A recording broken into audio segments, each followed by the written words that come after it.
Okay,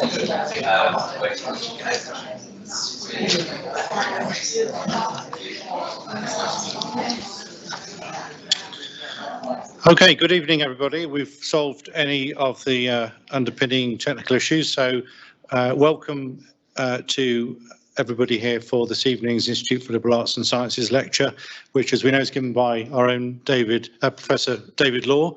He's going to speak on the, I'm sure, fascinating, and we're looking for the topic of Chinese higher education through English eyes, and we're going to hear from David in just a moment. For those who are new to the Institute, I see some very familiar faces here and also some new ones.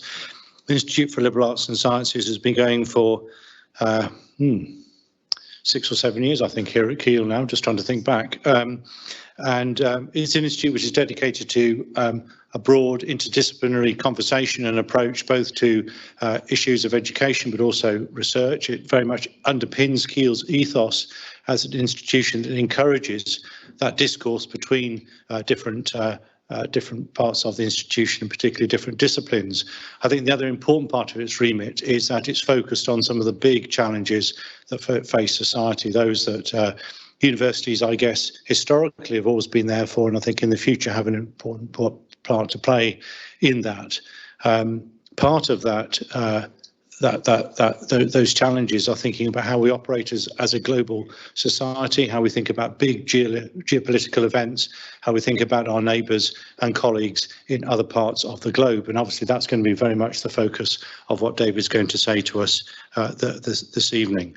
This is a live streamed event, so we've also we've got a large number of colleagues, I think 60 of us all together online, plus everybody here this evening. So welcome very much to those online, and there will be an opportunity for you to interact with the lecture at the end. We'll take questions, and I'll chair those questions coming forward. So please prepare items for discussion and any queries you have during the course, whether you're here in the room or whether you are online. Now, David is wanting to structure this evening's lecture in a slightly different way, so I think he's going to break it up. Whether you've been taking any of the principles of our Keele Learning educational principles on board, I don't know. I'm going to check with Chris in the room, but there will be an opportunity for discourse and some interaction a little bit during the lecture, but also at the end, opportunity for more broad questions. I will be chairing this session to make sure that we don't overrun our normal Keele allotted time of the half-life of student sort of attention, or even indeed staff attention during that time. But David will sort of keep the flow going, I hope, but I will intervene if we're running a bit over time. So just very briefly in terms of David's biography. Normally I'm given very large, long biographies to read out, and I don't read out all of them. I've got a very short one here, actually, from David. David Law was a frequent flyer to China. I'm not sure whether that refers to the fact that he flew frequently to China or is in reference to his BA gold status, but he's a frequent flyer of some description. And obviously, a lot of that was obviously before the pandemic, but speaking at conferences and also visiting many Chinese institutions. He currently works in the Vice-Chancellor's office here at Keele as Academic Director of Global Partnerships. And for 20 years, he was an historian at Keele. So this is a very familiar institution to David. And he also worked at the Universities of Glasgow, Hull, Warwick and Edge Hill. So I think without further ado, I think we'll hand over to David, and welcome. Thank you very much for giving a lecture.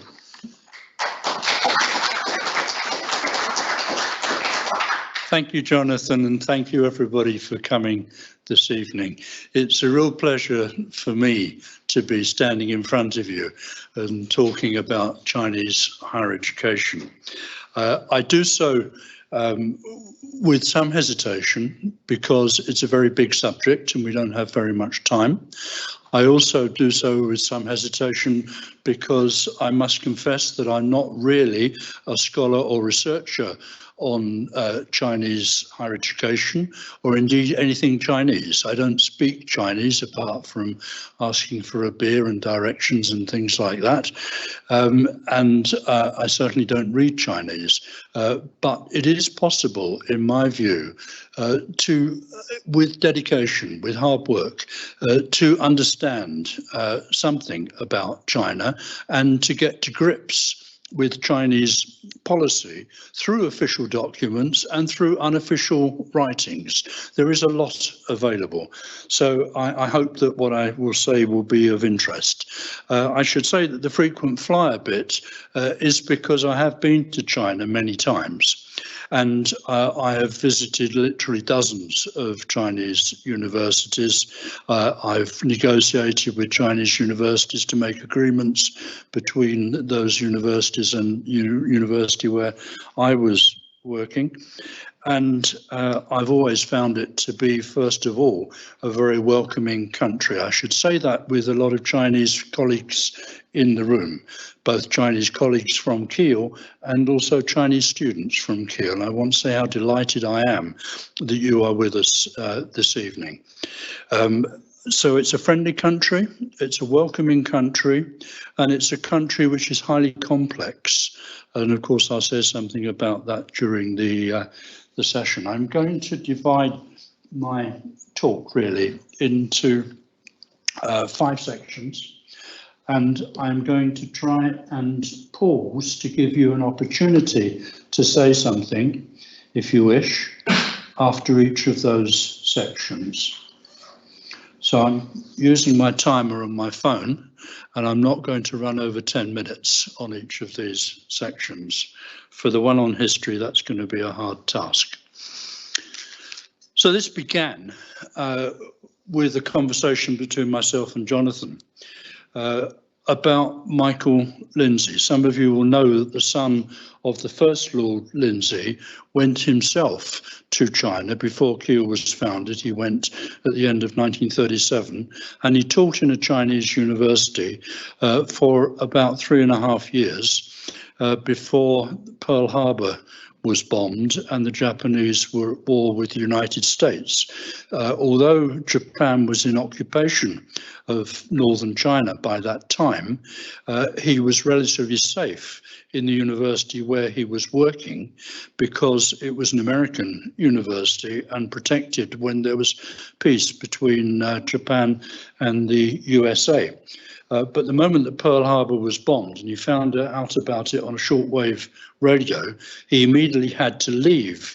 And within literally 2 or 3 hours of the bombing of Pearl Harbor with his Chinese wife in order to escape arrest, because for the previous 3 years, Michael Lindsay had been smuggling to the resistance forces medicine and various kinds of equipment, and he went to join the armed resistance against the Japanese and fought with one of the Chinese Communist armies in China. He was a radio instructor, he didn't carry arms himself. And he became friends, or at least colleagues, with even Mao Zedong and the leadership in Yunnan after he walked many hundreds of kilometers with his young family and his wife to be in Yunnan. So that's where we started this conversation about should I give a lecture about that. And Jonathan, he was quite wrong, of course. He said that'll be boring, they won't want to know about that. They'll want to know about Chinese higher education in general. So I'm not going to say anything more about Michael Lindsay. I can come back to that in questions if you want to know more about that. I think it's a fascinating story, but I do agree that Chinese higher education is a big topic and I want to get to grips with it. I'm going to do so by looking at under 5 headings here. As I say, it will be a whistle tour through this, and some of these slides you'll have to read for yourself rather than me just relating what is on the slide. I think paramount for me is the bottom left there. As you know, I am employed at Keele University. I have a day job. My day job is to try and help the university connect with universities in other countries, not just China. I know China reasonably well. And of course, I think China is an important area for Keele's activity. But China's not the only area to be active in at all. But I do think if we are to engage with China, we have to do so on the basis of trying to understand China. We shouldn't see ourselves as simply wanting to project a Keele activity to a partner university or a partner city or a partner country without trying to understand that partner. So the understanding, I think, is key to this. Current political issues, obviously difficult. Global challenges require international solutions. What I'm going to say is partly narrative, but it's partly analytic. I want to begin with just how important China is. And if you want detail on this, read a blog that I wrote for the Higher Education Policy Institute a couple of years ago. In my view, there is no doubt that the biggest export earning for the UK is education. That yes, you can see that gold and petroleum bigger than that, but I don't think there are any gold mines in the UK. We import the gold, which we then process and then export to China. A lot of the petroleum products also are imported as North Sea oil has run out. Road vehicles important, but education even more important. I'm going to be talking a lot about interactions.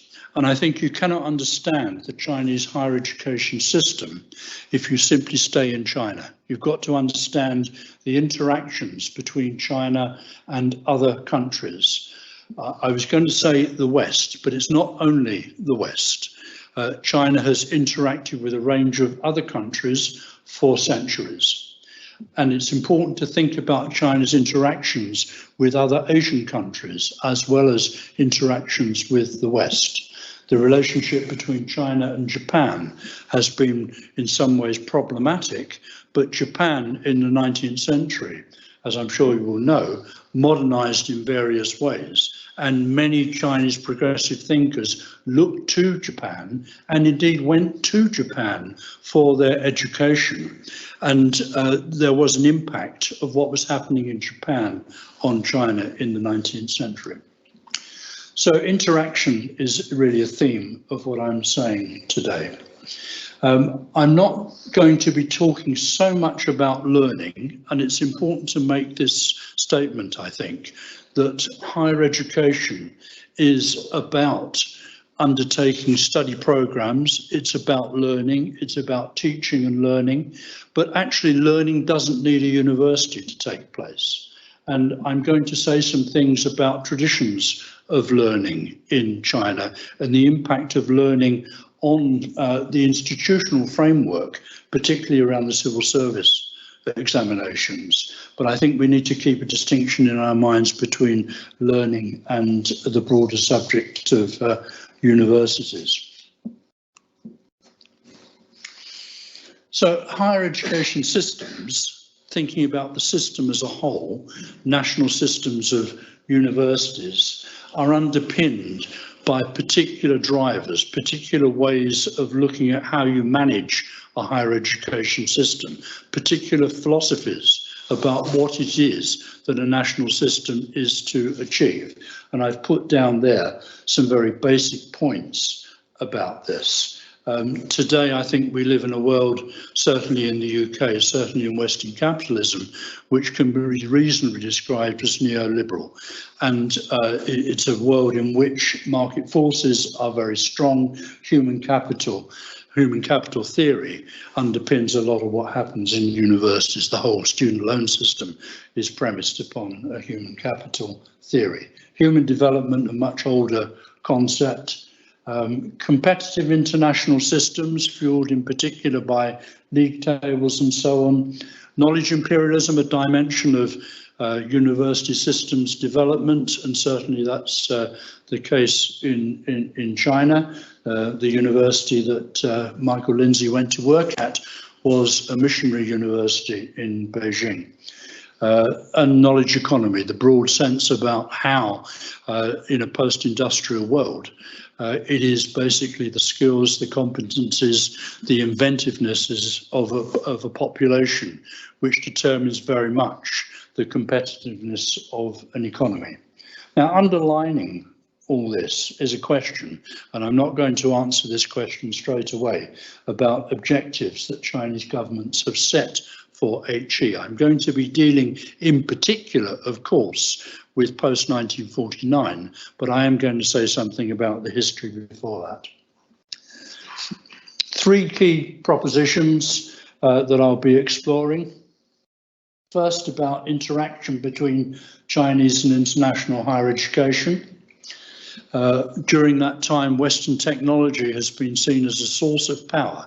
So there's always been a key driver in the modern development of Chinese universities to acquire Western technology to strengthen the country. Now, let's remember that China, so if we go back, for example, to the Ming Dynasty, to the 14th, 15th century, China was a very powerful state. It was a world power. It had probably 35% roughly of world GDP at that time, which declined by 1911 to something less than 10%, by 1949 maybe 5% of world GDP. So China's position in the world has fluctuated enormously over the centuries, from a very strong state many centuries ago to a very weak state by the time of the Chinese Revolution, and now again a very strong state. Second basic proposition is about the importance of Confucian inheritance. And the third, that's my 10 minutes. Right, so we stop now. And you ask me any questions you want to, but perhaps you don't have any yet. Yes, please. So I just say we have got some loading mics, so if you have got a question, just okay. Wait for 2 seconds, then the microphone's in. Working, yeah. Someone have any questions? Hi. You talked about decline of the GDP from 35% from back in the day to now. Is there any significant reason why that occurred, and what was the integration? Were they unwilling to integrate with everybody else, or they prefer to like just be insular? I think the simple reason for decline has to do with imperialism. If you're looking at the last 3-4 centuries, you have to ask what has happened to the global economy during that period of time. And clearly what happened was that states like Great Britain, not only Great Britain, but a whole number of Western capitalist states had industrial revolutions, developed imperialist ambitions, wanted to go out and colonize the rest of the world. And I think that competition between national economies, although China was never colonized, it nevertheless suffered from imperialism and it suffered from incursion. And so there's a steady decline from roughly the start of the 19th century in China, where China's economy is battered by the impact of imperialism. That's the simple answer, I think, to that question. Thank you. Any other questions that any colleague would like to ask? Okay, well, I can proceed apace.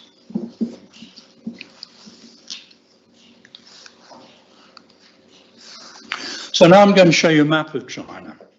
Now, it's obvious, I'm sure you all know this, China is a huge country. It's not the largest country by landmass in the world, but it is a huge country. And until probably this year, maybe next year, it's the most populous country in the world. India is becoming the most populous country in the world. China has a big demographic challenge now in a variety of ways. But China is a huge country which is, by definition, a very powerful country, provided it can harness the productive forces. Look at the size of some of these Chinese provinces. You know, all these provinces are larger than the UK.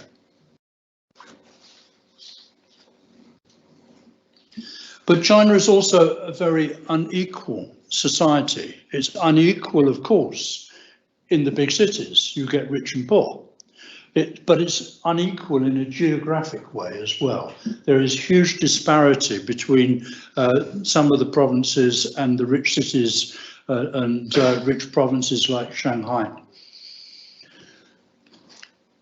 Zhejiang, Jiangsu. Anything on the eastern seaboard is obviously much more prosperous than the west of China. And I think that's a very important point to bear in mind. So when you talk about modernization in China and talk about the role of higher education in bringing about modernization, this is a key fact that we have to attend to. It's one of the reasons, incidentally, why I think Keel's approach should not be to try and compete in the east of China, where there is already well-developed higher education systems domestically and a lot of foreign involvement in those higher education systems. Keel's attention should be based in Sichuan, in Chongqing, in Kunming, in cities like that. Now I'm going to show you something about the breakdown of global GDP. I do not promise you that these figures are absolutely accurate.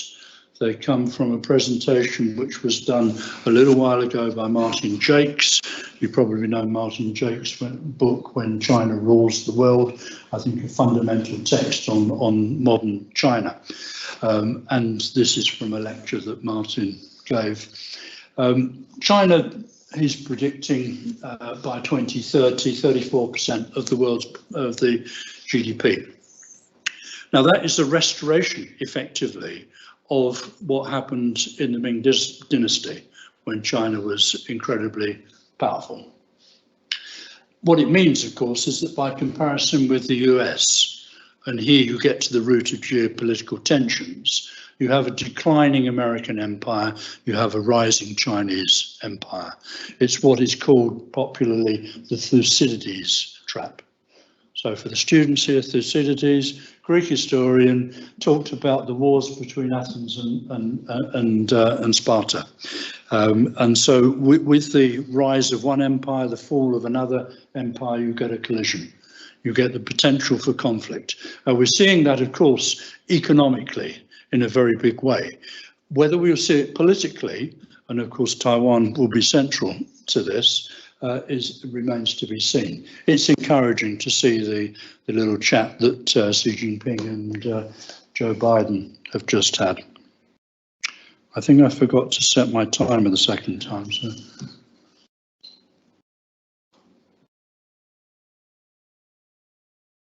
I'm going to give myself 7 more minutes.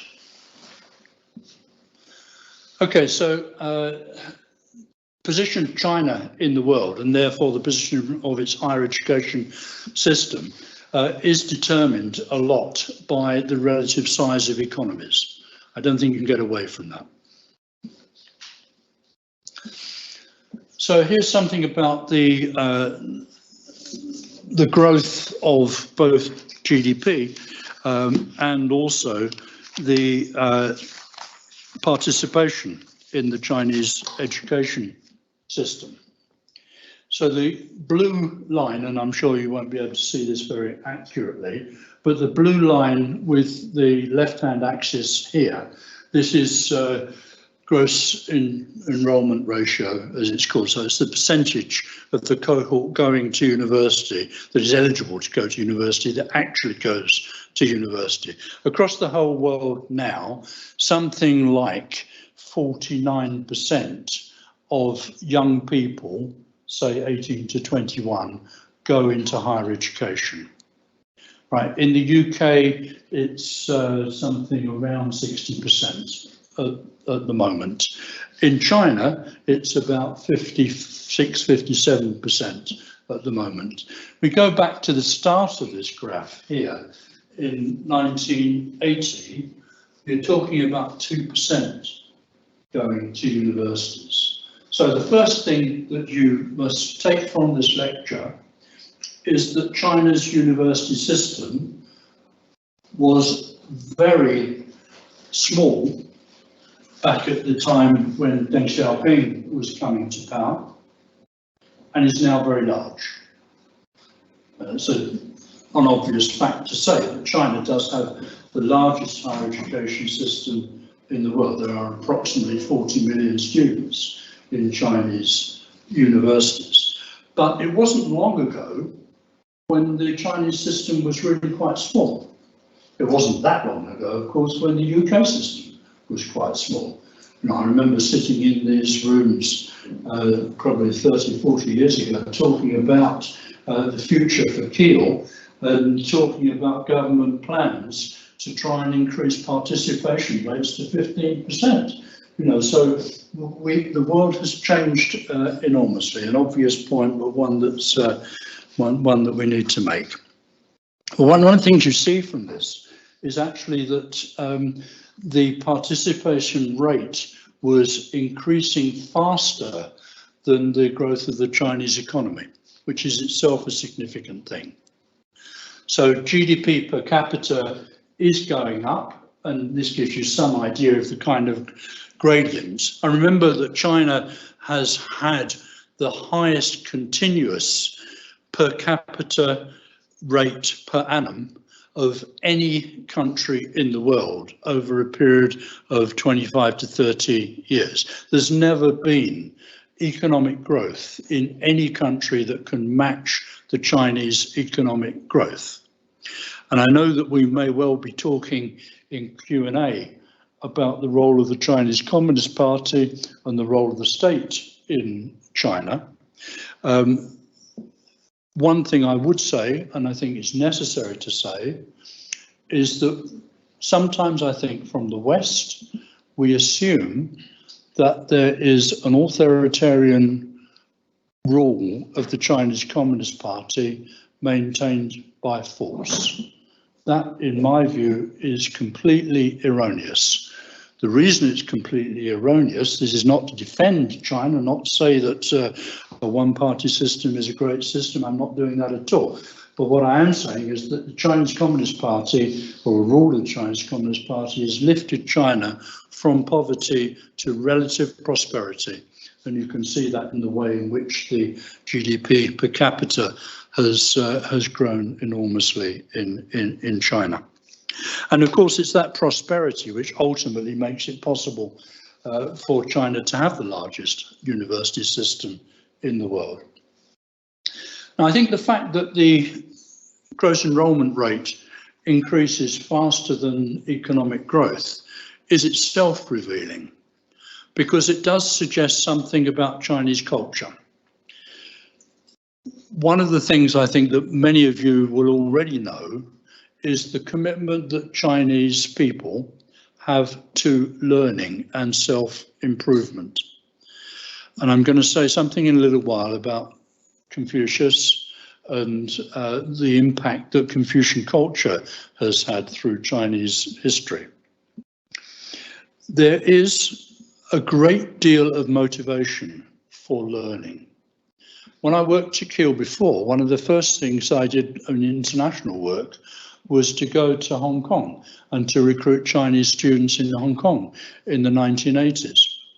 And one of the things that I found was that you would get young people coming into education exhibitions from relatively poor backgrounds, but wanting to go to a British university because they saw this as a great way of achieving social mobility, which indeed it was. And the finance behind that was typically a family finance. It was a willingness of the family to invest in the education of their young people and to give their young people opportunities. So it's never been a problem in China to charge students fees, for example. No, the Chinese students who go to Chinese universities, they pay fees. They don't have a national system of student loans as we do in the UK, with government taking out a huge amount of money in order to lend to students. It's entirely different from that. Chinese families will finance educational opportunity, both in their own universities and in universities overseas. Why? Because they have this commitment to learning. So I think my time is going to be up, and I'm going to ask you if you have any questions. Yes, please do. Yes, thank you, sir.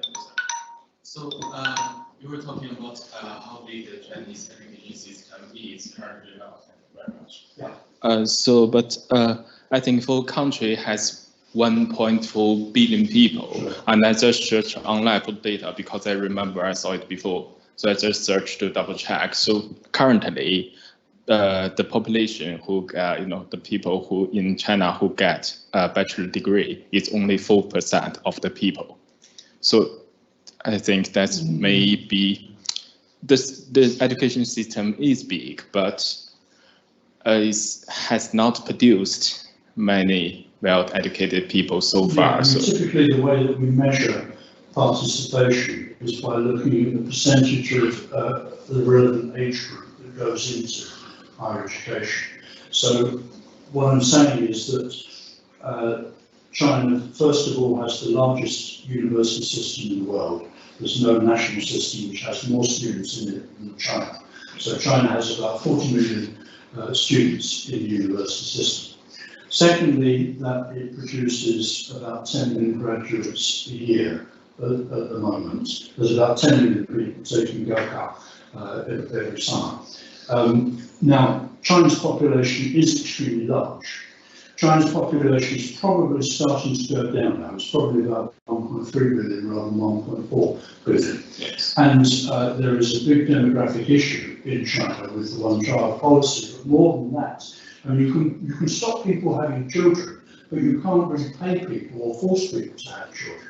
That's one thing that's been found in a number of societies. You look at Japan as a major example of that, and that's exactly what the Chinese are finding.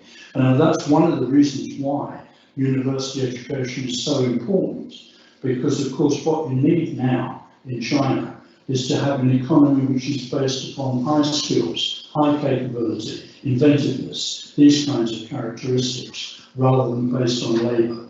There was a time in China when, certainly during the 1950s, the regime was trying to substitute labour for capital. It didn't have the investment, didn't have the high technology, so it tried to do a lot of things through having a lot of people. Now we're in a different situation. Now, I agree that if you look at the numbers graduating relative to the size of the population, that's still quite a small percentage. But if you look at the percentage coming through from the relevant age group to universities, that's now getting to be quite large. There was a time when the Chinese system was quite small. It's now very large. Yes. There. Thank you, David. So that the economic growth in China was also, it wasn't just an economic process, it was also a huge a movement of people as well, with real considerable rural-urban migration. In fact, the Chinese history of migration accounts for an awful lot of migration, global migration recently, in the last few decades. We often overlook the huge shifts that have happened within the Chinese population. So I was wondering, how has that impacted on the higher education system? Are there differences between what it has also resulted in a bit of a two-tier population. I'm sure Chinese colleagues will talk about this more, about whether you have the, is it the Han system, the Han system, as I seem to remember, where you have the, where you have the illegal migrants, the illegal migrants without residency. So how is that process of migration, how is that interacting with the higher education system? Okay, over several decades, sorry if I may, over several decades, China's economy has become strengthened by pumping surplus out of the poor provinces, the agrarian provinces, into the rich cities. So essentially, in terms of the transfer of wealth, it's by keeping the peasantry relatively poor. I'm using peasantry in the most general of senses here, people who live in the countryside. The residence permit system, the hukou system, is fundamental to the control of the society, because you can't, I mean, if you look at, I mean, you're a geographer, you know about this stuff better than I do, but if you look at Latin America, of course, you have a fundamental problem with the cities absorbing a lot of migrant population, because they're the much richer places to go and get employment, to get a living and that kind of thing. So therefore you get all kinds of shanty towns in cities in Latin America. You don't get that in China. You know, basically because of the residence permit system, the hukou system, that they've been able to control that. In terms of university development, I mean, it's a very big thing, and I'm not sure that I can say anything quickly that will be all that helpful, except to say that in terms of policy, it obviously is part of the thinking of the Chinese government that you can't, in the long term, sustain a stable society where there is such degree of inequality. You know, and let's have no mistake about this. China is one of the most unequal societies in the world. There are things called Gini coefficients I don't really understand very well, but I understand that in China, the Gini coefficient is something that you wouldn't wish to live with. You know, it's a very unequal society.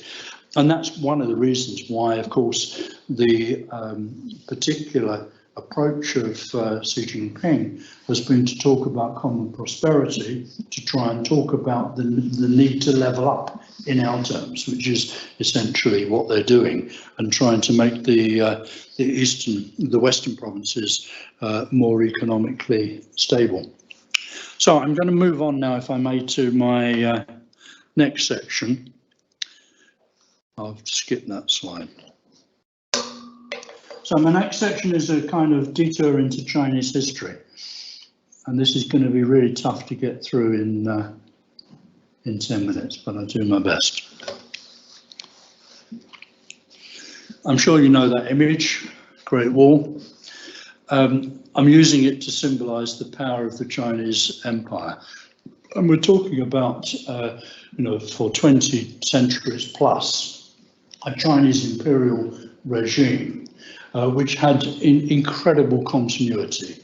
You know, by comparison with, say the empires of the Middle East, of Greece, Rome, and so on, the Chinese imperial regime was very long-lived. It fluctuated, it went through periods of considerable difficulty, but it remained hugely important.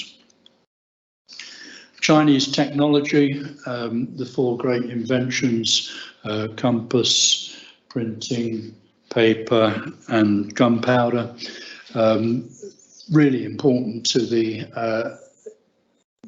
prosperity of China. But an economy actually which was caught in what the historian Mark Elvin has called a high equilibrium trap. So it didn't really develop beyond a certain level. It had amazing advances in terms of early technology. It had amazing advances in terms of being able to build things. The Chinese Imperial Canal, for example, was many centuries ahead of what happened in Europe. Printing was several centuries ahead of Gutenberg in Germany. The extent of their technology, the prosperity of the economy was considerable, but it never got to that dynamic takeoff position that we saw in Western industrial societies. And one of the questions that I asked myself when I was going around Chinese universities is, how old is this university? Where does it come from? You know, it's the kind of thing that you do as an academic visitor. You want to know something about the kind of university that you're in. And I kept being concerned that I could never find an old university in the sense that we would talk about an old university. There is no university in China which is older than 130 years. That's really remarkable. You know, you go to any Western country, Western European country, you know, you can go to the United States of America. And when was Harvard founded? I think Harvard was founded roughly at the start of the 18th century. You know, so you know, even in America, a young society, there are plenty of old universities. There are not old universities in China. And that's a really important fact about Chinese universities. On that, I'll give you some detail. I won't go through that. I do want to just stop for a moment to point out that there are alternative traditions in China, the academies, the Shuyuan.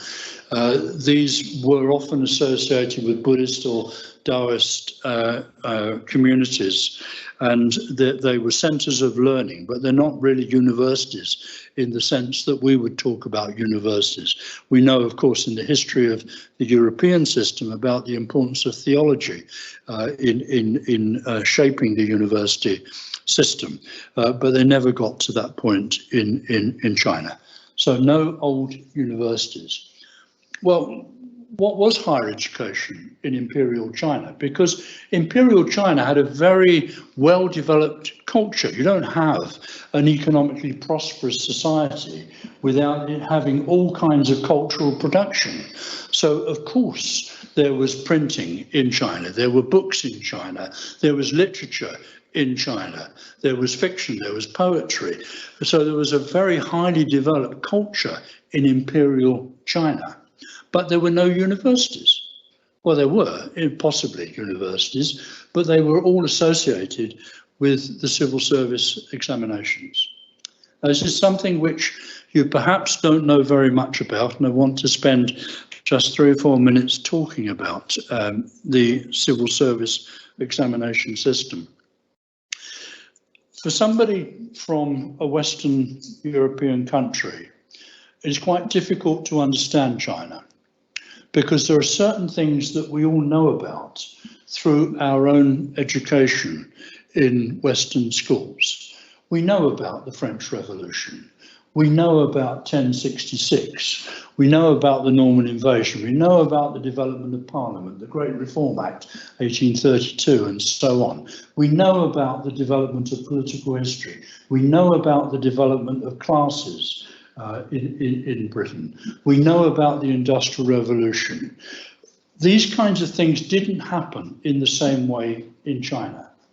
And to think that you can understand China through Western eyes, simply imposing the categories that you've been brought up to understand as historical categories, that won't work for China. You've got to understand it in a completely different way. And of course, that's not true only for China.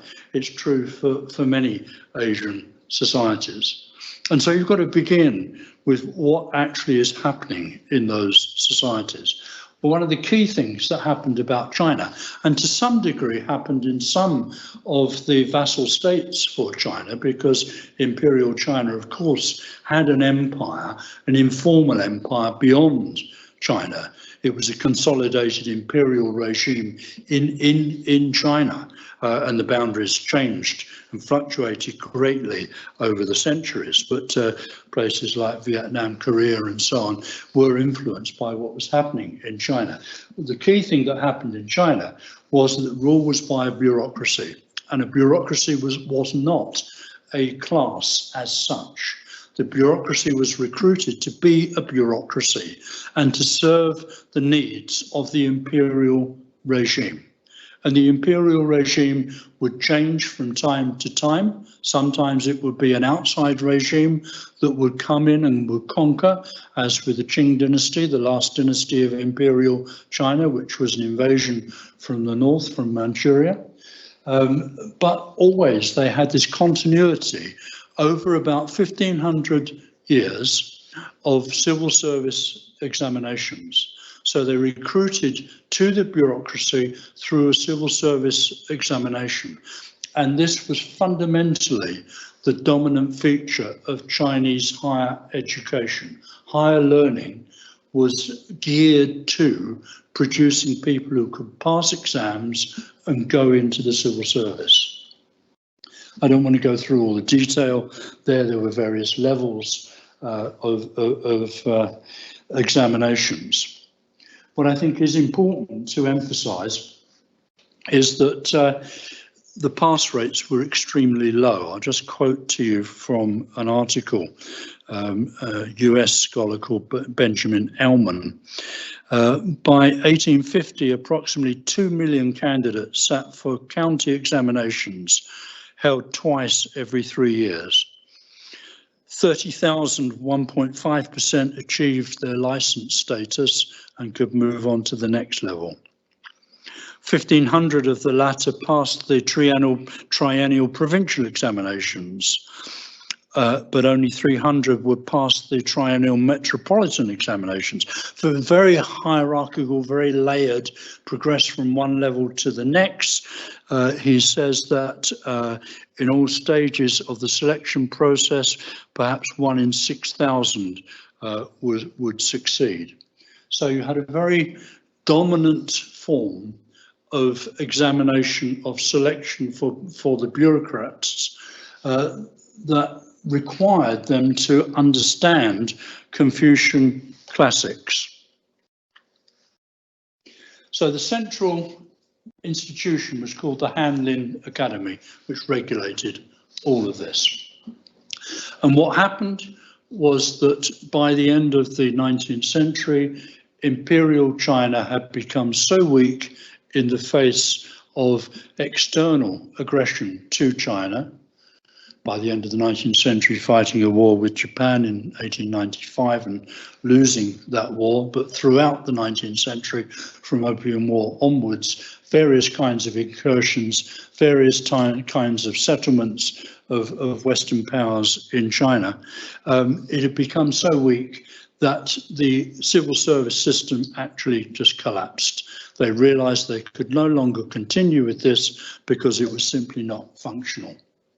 So there were attempts, for example, Zhang Jidong attempted to suggest there would be possibilities of combining Chinese learning and Western learning. This never really came to anything. And in 1905, the civil service examination was scrapped. 10 minutes are up. I've got a little bit more on civil service examinations, but I'll pause. Yes, Tim. David, thank you. I've got a question from a member of our audience online, if I may. That's good. Okay, so the question is, what do you make of China's social credit system and its impacts on the economy and the accessibility of higher education? That's a pretty technical question. I'm very interested in Chinese scholars in the audience to know more about that than I do. But I think that if I can go back to the residence permit system, which is fundamental to this, there is a high degree of control, of course, from Chinese authorities over the way in which the citizens of China live their lives. I mean, that's true in a whole variety of ways. Although there is a market economy, although there are lots and lots of private businesses, there is a much greater involvement of the state in everything about civil society and social life. So the question was about social benefits and the entitlement to social benefits. China is now a society which is developing in quite advanced ways by what we would regard as standards from Western capitalism. It is developing a welfare state. It is developing ways in which it protects its citizenry. But China, as a society which has a very large population, is doing that in a regulated form, and it's doing that through the residence permit system, so that actually the benefit system will vary hugely according to where you live in China, which is one fundamental difference from most Western states. Here we have a universal entitlement. It doesn't matter whether you're in a village in Scotland or living in London. You have the same entitlement theoretically to benefits. That is not so in China. Now, without the interlocutor in the room, I don't know whether that will satisfy the questioner, but it may help. Okay, I'll just say a little bit more if I may. I'm aware that we're getting towards 7 o'clock and I'm going to have to accelerate, but I want to say something a little bit more about the civil service examination, because this is probably something that you don't know about, and I imagine that it's something that you would be interested in. Let me pause to say something about Confucian heritage.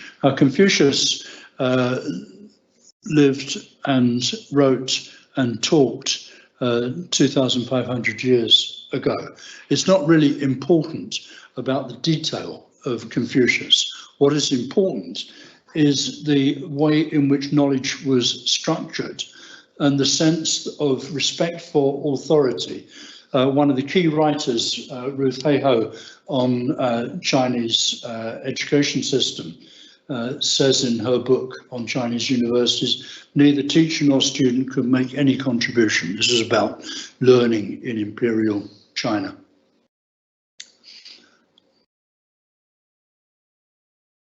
So Confucius was a civil servant. He was, of course, not called Confucius. That was the way that the Jesuit missionaries rendered his name in a European form. Important, I think, to understand that Confucianism is certainly not a religion. It is a belief system. It's a way of structuring knowledge, but it's not a belief in a deity. So Chinese society is very pantheistic, actually. It's really not about exclusivity of any particular god, but Confucian thinking is not a religion. It's very much about the structure of society, about relationships in society, and what it has brought to China and continues now in China is a very strong hierarchical sense about who is in charge. One of the reasons why the Chinese Communist Party has been so successful is not only that it has brought prosperity to China, not only that it was victorious in the war against occupation against Japan, but also that it has inherited a Confucian tradition, respect for authority, respect for orthodoxy. It is unusual. I mean, of course, there are many different kinds of thinking in China. There is a debate. I don't want to suggest that authoritarianism means that there is no discussion, but the sense of respect for the ruler is extremely strong in China. Now, this was translated into an examination system which required all candidates in a totally formalistic way to master the Confucian classics. So everyone, in order to pass those examinations and to be accepted as a scholar bureaucrat, had to understand the Confucian classics and how to express those classics. The examinations themselves were remarkable, absolutely remarkable.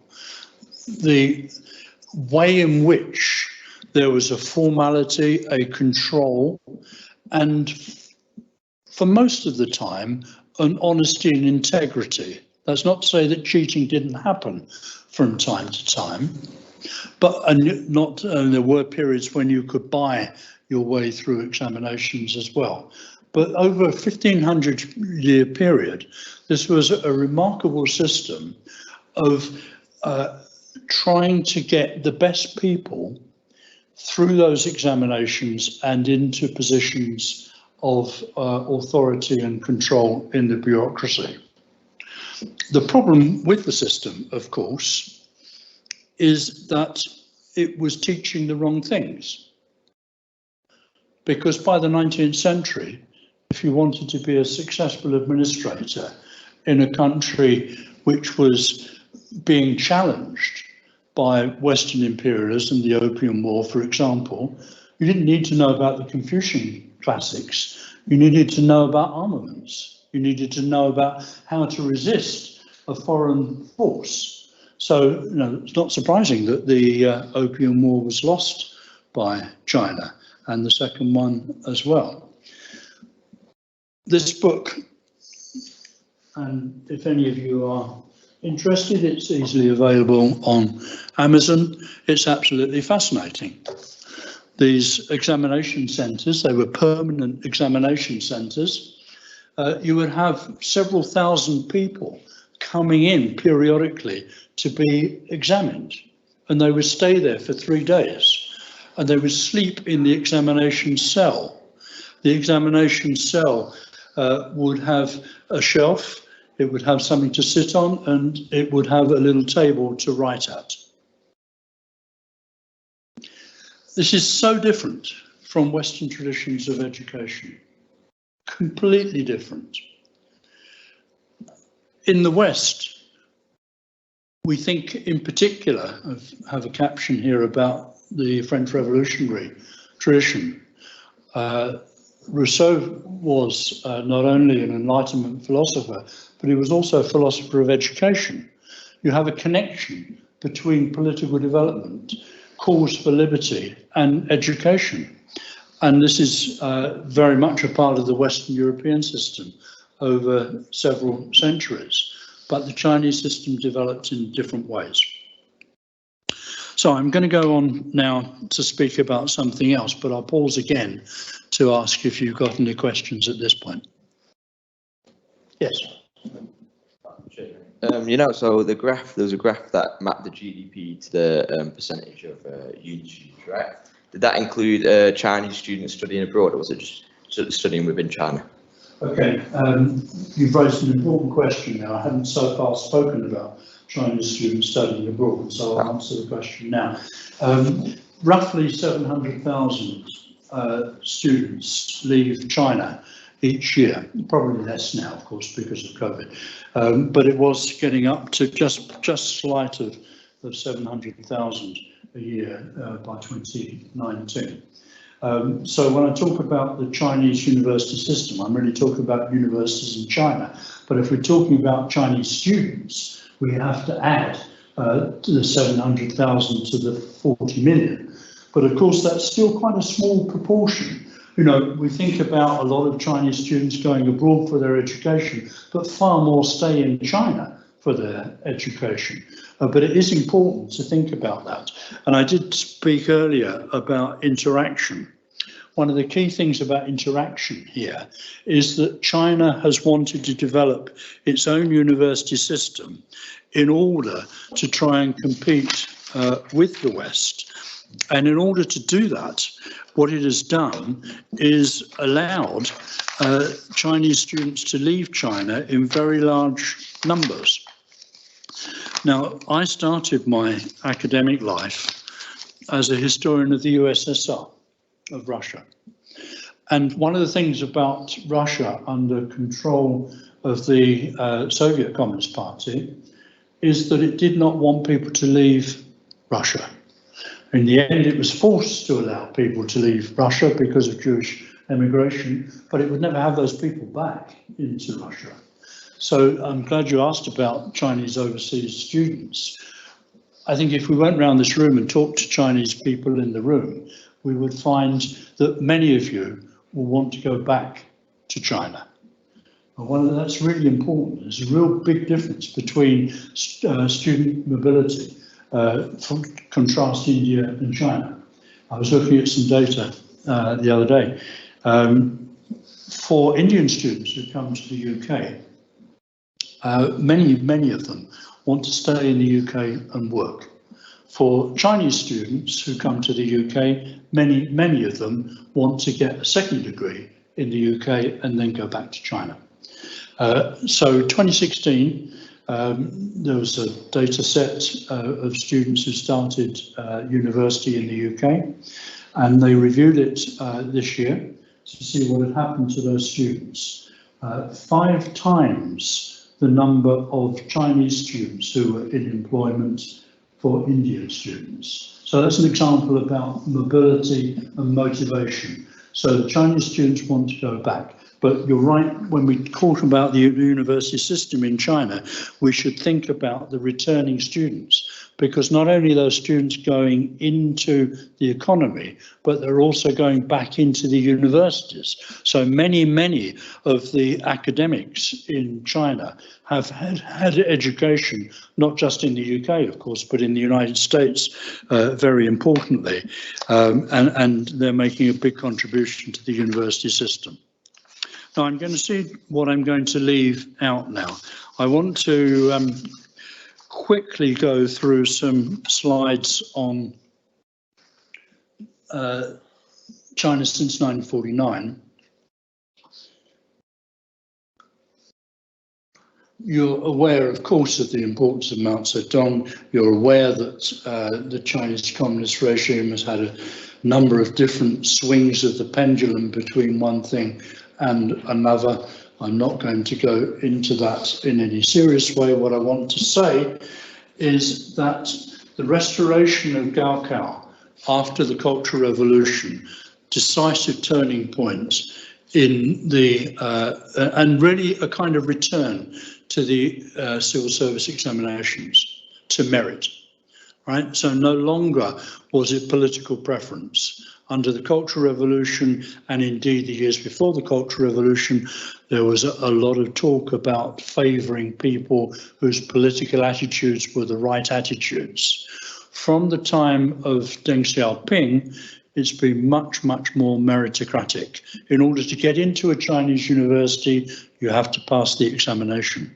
And you have to pass the examination at the right level if you want to get to the right kind of university.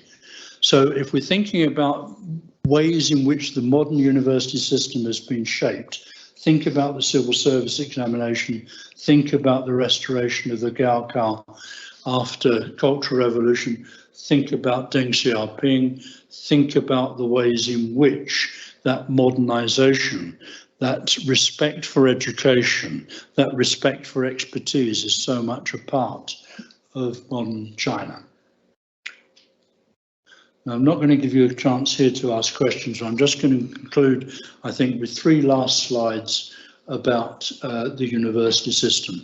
So I've already said it's the world's largest university system. It's a long way to go before anybody can say it's the best university system in the world. Huge amount of research being done in Chinese universities, huge amount of publication, some very good academics, but also there's a long tail to Chinese research. There is a lot of rubbish being produced in Chinese universities, just as probably there's a lot of rubbish being produced in all sorts of universities everywhere. So qualitative issues, I think, are still part of the development prospect for China. How many Chinese universities? Over 800 provide postgraduate degrees. So it's a large system with a large number of universities, and each university is actually larger than British universities or Western universities. One of the things when I walked around Chinese universities was to say, what does it look like? What does it feel like? And in some ways it felt quite similar to walking around a university anywhere, except that always you saw it was a larger place than would be typical in a Western university. Of course, similar in many ways, but different in some other ways. Of course, the importance of the party secretary in the administration is very great, and in Q&A we might want to pick up that. There's also a difference in the way in which China categorises universities from Western systems. So there are over 1,400 higher vocational colleges which are categorised as universities in China, but don't necessarily offer degrees in the way in which we would understand that. A lot of documentation of what the intentions are for the university system according to Chinese rulers. Here's some captions that you can have a look at. Given that the colleague was asking about movement out of China, I want to say one thing I want to pick up on is that I think there's no doubt that Sino-foreign collaboration is going to be maintained and will be extended. The key challenge for China is now a qualitative challenge. It's to ensure that the universities are really competitive with the best of Western universities. And that is my final slide. The objective by 2035, and this has become a key date actually in Chinese documents, 2035 and then of course 2049. 2049 will be the centenary of the Chinese Revolution. But by 2035, they expect their society to be fully developed, and they expect in education for the Chinese university system to be an education powerhouse for the world. It's already a rival of many systems. As I say, it still lags behind in quality terms, but it very quickly, I think, will become an education powerhouse. And that's me.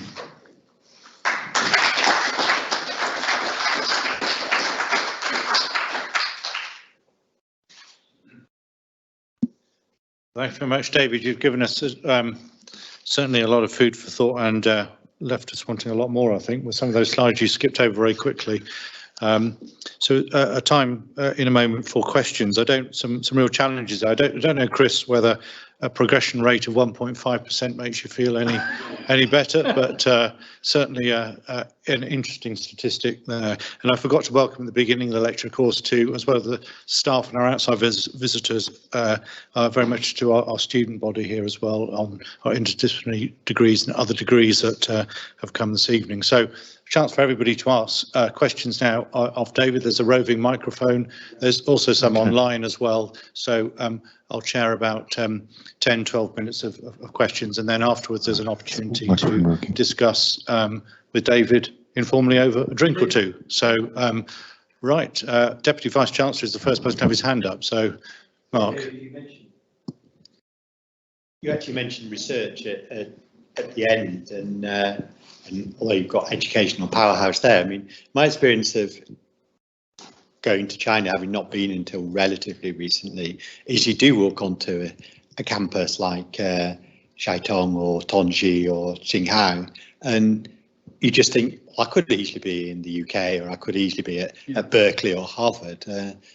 It actually feels incredibly familiar in one sense, whereas you can be other parts of the world and think, well, that does feel a little bit unfamiliar. And so in some senses, it feels a very kind of westernized model in terms of how they've developed the research. And certainly in my discipline, chemistry, there is huge amount of world leading research. There probably is a long tail, but there's a long tail in the UK as well, most of which has been closed down. But they do have huge strengths in research, and it would appear to have been really developed on following US or UK kind of model of research in your top universities.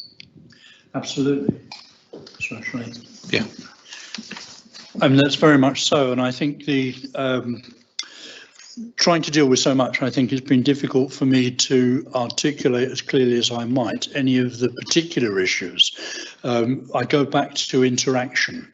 The Chinese university system as it stands now is a consequence of interaction with other university systems. And there has been a quest over a century, really, of trying to find appropriate models to import into China, because one of the things that I've been talking about, the lack of an inheritance from the past, has meant that they had to search for other models. You know, the university systems that we are familiar with in the UK, in France, Germany, Italy, other countries like that, they're all the result of centuries of development. For China, what they needed to do after the First World War in particular was to look outside of China and to look at other models. And so they did that to begin with, and they did that for Europe and North America. Then after 1949, of course, their model was essentially the USSR, because for about a dozen years, there was a close relationship between the USSR and China, and the reorganization of much of China after 1949 was as a consequence of having Soviet blueprints to work from. And so they imported much of the Soviet way of thinking about what a university should be like. Now, I think what has happened, and what happened under Deng Xiaoping, was that there was a very conscious wish to learn from the best that the West had to offer. And they did that by partly encouraging young people to go out and be students in other countries and then to come back and to import their learning into China. They also did that by schemes like the 1,000 Talents scheme, which was essentially an incentive scheme to get Chinese people who had had careers abroad to come back to China to bring their learning into China. But they very consciously sent out deputations from China to study what Western universities and Western systems were like and to try and bring that into China. And so I think in some ways we do have in China universities which on the face of it look very Western. And I had exactly the same experience walking around Chinese universities. I thought I was very familiar. There's lecture theatres, the science labs, the sports facilities, the students living in accommodation and so on and so forth. There's a library. It all looks very familiar. Now, the note of caution that I would bring to that is that whilst on the face of it, it's familiar, there is, of course, an existence within a context. The context is that this is China. It's the People's Republic of China. It's the People's Republic of China with the Communist Party in control of the People's Republic of China. Now, I've cautioned earlier in my talk about any idea that this is an unpopular regime. In many ways, it is a popular regime. There may be lots of discontents over the way that COVID has been handled in some of the cities of China. But overall, I would say that President Xi Jinping has a lot of popular support. And actually, he's avoided the disasters of COVID in Western societies. The death rate in China has been so much lower. But it is a society which is ruled by a communist party, and that really shapes the nature of universities. It restricts the extent of free discussion and free publication in universities. In STEM subjects, probably doesn't matter so much. But I think there will be an issue about the extent to which there can really be open discussion. Book that I've been reading just recently, How China Escaped Shock Therapy, by a German writer now working in the USA, Isabella Weber. Really fascinating. This is about China in the 1980s, and it's talking about Chinese specialists, Chinese academics in the 1980s. And it's about the theoretical underpinning of the Deng Xiaoping period and the opening up and reform period in China. And it tells you a lot about the intellectual nature of Chinese society, a willingness to learn. During the 1980s, when they were undertaking market reforms, who did they learn from? They learned from Eastern European economists. They brought economists over from Hungary, Czechoslovakia, Poland, and so on to teach them about market socialism. And that's really typical of the way in which the Chinese universities are framed. They want to learn, but they want to have it in their own way of thinking and some controls over it. Now, intellectual debate ebbs and flows. At the moment, I think we're going through a difficult period in China where there is much more centralization of almost everything than there was 20 years ago. And of course, that's likely to change in the future because it never stays the same. In the end, you do get fluctuation. One thing about China and about any society is you have a pendulum that swings backwards and forwards. That's what you had under Mao Zedong. It's what you will have under Xi Jinping and his successors. But yes, I agree that China is similar in many ways, but it's also different. And we do have to remember that this is a society where the rule of the Communist Party has to be respected. And that gives us some difficulties, I think, in the way in which the UK relates to China, the way in which Kiel relates to Chinese universities. Thank you. One question here, and then we'll come to gentlemen over, and then what we'll do is take 3 quick questions. I think that's okay, and then you can maybe pull those together. So 1, 2, 3, and then David can respond to those. No, so do you reckon in the future China will carve out its own educational model that is different to the West? And if so, what do you reckon that would look like, and how do you reckon it would differ to the West, or would they always just be kind of following in our model? Okay, thank you. Get the microphone over here. So, question about the future for China's education then. I was wondering about the balance between STEM and other subjects as far as like what higher ed students take, and also like where's the, with publications, like is there an attempt to publish in like Western journals, or are there alternative sort of like knowledge institutions being created as well in China? I mean, as a historian, is there very much, is postmodernism a thing at all, or are there clear roadblocks like you were talking about before? Okay, thanks. And then question here, this gentleman there.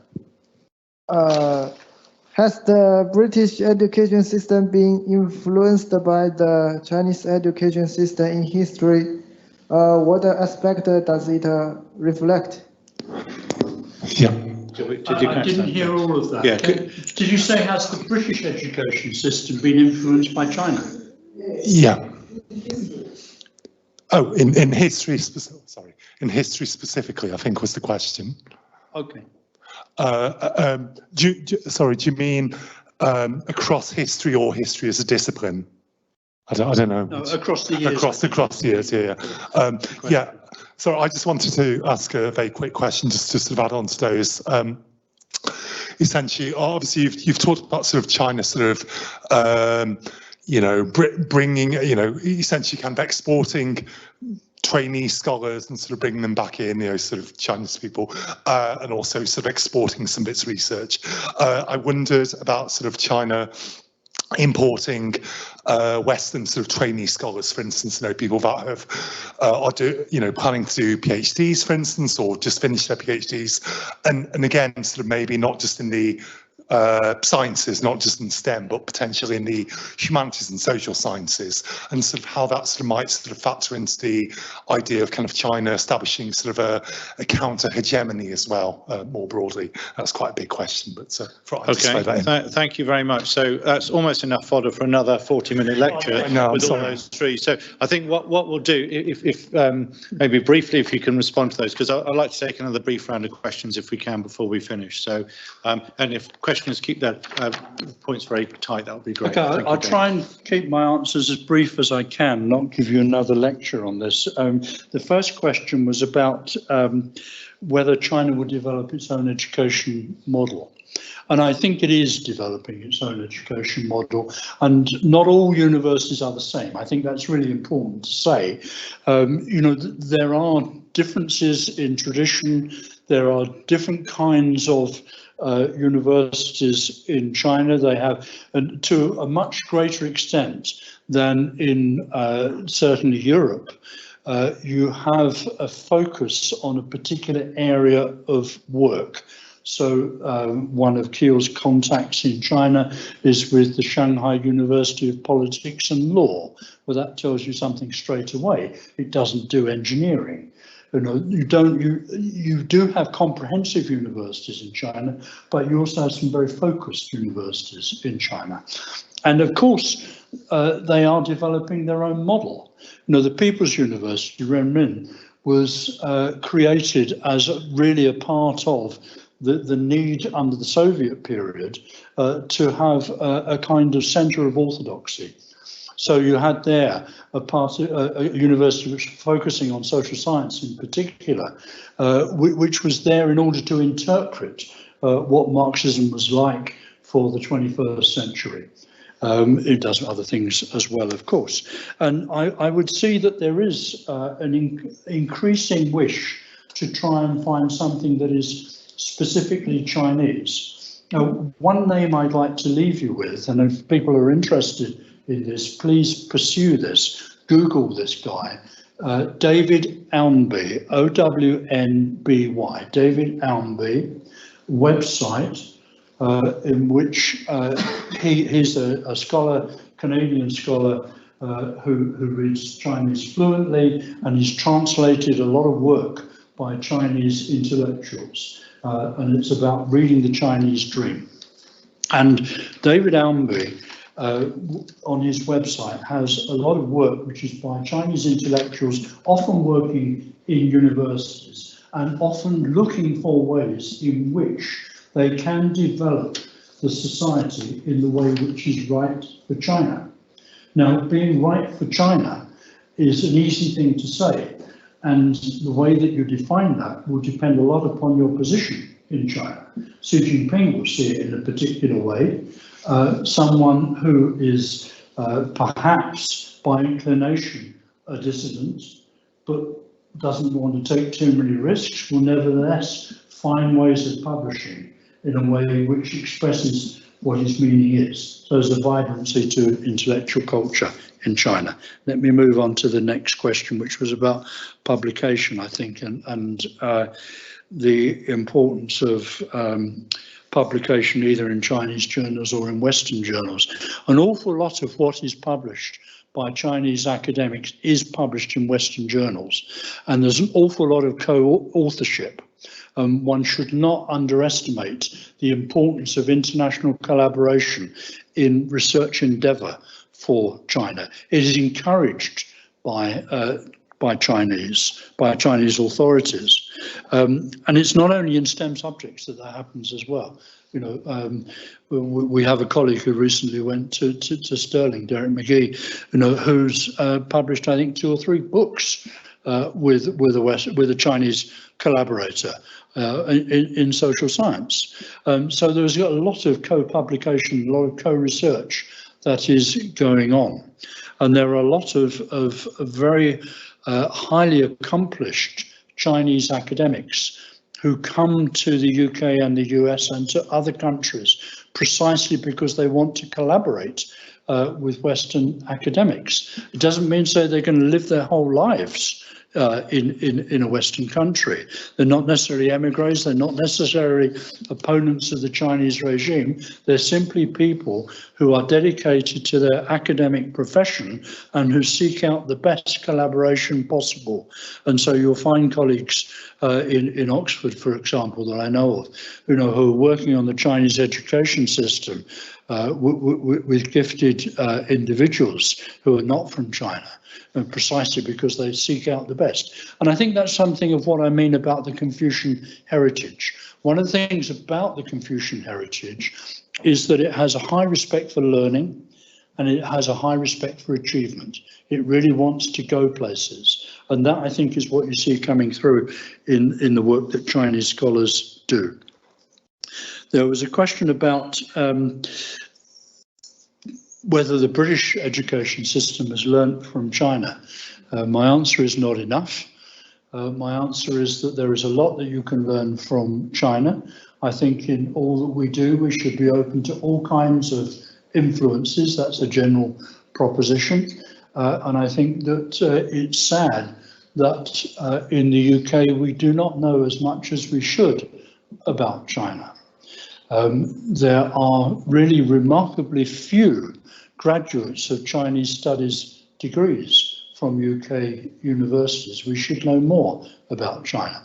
One of the things actually that French Enlightenment liked about China was the civil service examination. It made perfect sense to the French Enlightenment, you know, where it didn't want to see a society that was structured through theocratic principles. It wanted to see a society which was rational. And whatever you can say about the Chinese civil service examinations, they were thoroughly rational in their own terms. They were looking for achievement in terms that related to Chinese classics. So I think we could probably learn more from China. And the final question was about China as an importer of students. I think you had said more than that, but let's stick with the importer of students bit. And now this is really very, very important, because as China develops and creates a mass university system, and a university system which is beginning to rival other university systems, it becomes a force of attraction. And it is now importing students. Of course, COVID interrupted that. But when I spoke about nearly 700,000 students going out of China, I could also have told you about the nearly 600,000 students who are coming into China. Now, at the moment, they're not all coming in for degree programs. They may be short-term students. They may be students that are attracted by scholarships and grants that are given as a part of the One Belt, One Road strategy, which is very important in Chinese foreign policy. But increasing numbers of students will go to China. And very importantly, Chinese postgraduate education is to an increasing extent conducted in English. I was a participant in a seminar recently with Chinese academics talking about the ways in which the postgraduate system is operating in China. And I asked a question naively, thinking that it would be an obstacle that they'd be teaching in Mandarin. They're not teaching in Mandarin anymore.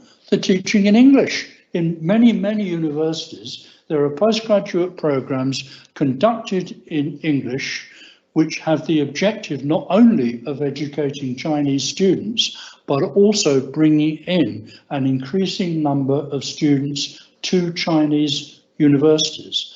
And this is a part of the Chinese world view. I don't want to get too political here, but I do want to say one or two things. I do not believe that China as a state is an aggressive state. And I think that's a really important thing to say, because often we have seen China as a potential problem for Western stability, because it's large and powerful, because it's got a big army, because it's got weapons and so on and so forth. But actually, most of the wars that it has fought since 1949 have been small-scale wars, and most of them have been because there have been attacks on China rather than the reverse. I know Vietnam in 1979 was an exception to that.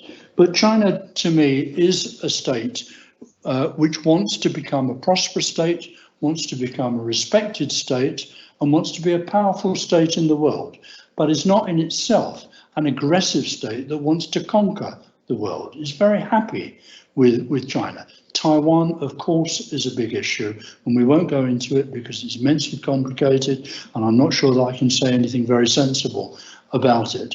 But I think this prospect of China becoming a force for attraction, bringing into Chinese universities not only students but academics as well, and seeing learning and scientific endeavour of all sorts, that's really important for the Chinese worldview. Thank you very much, David. I think we have, come to the end of our allotted time at 7:30. So I'm sorry, there would have been other questions, I know, and those online. So sorry to disappoint, but David will be available afterwards. As usual, these lectures, which are live streamed, are also recorded. They go back up on the ILAS website. David, I don't know if you're willing, but your presentation slides, that would be fantastic if you could make those available. There's a lot there we didn't see because of time. So just a brief announcement before a final thanks to David. Our next Grand Challenge lecture is by Dr. Alice Eldridge. She's a reader in sonic systems in music at the School of Media Arts and Humanities at the University of Sussex. She is coming to speak on soundscape interfaces towards a transdisciplinary ecoacoustics for people and planet. Not sure if I understand that title, but I'm sure we will by the end of that the lecture. So it's absolutely fascinating. That is with us on Thursday, the 8th of December at 6 p.m. in this room here. Again, it's a hybrid event. It's been changed from the Wednesday, the 30th. So that's Thursday, the 8th of December here, and we look forward very much to to that. Full details are obviously on the website. So it really just remains for me to thank everybody for coming this evening, staff, students alike, and particularly to Steve, who as ever puts a lot of effort into this, and also our events team as well for hosting us online and in person here. So thank you very much, and particularly thank you very much to David. Fascinating lecture, and look forward to having a chat with you afterwards around some of the things you didn't manage to cover. So thanks very much.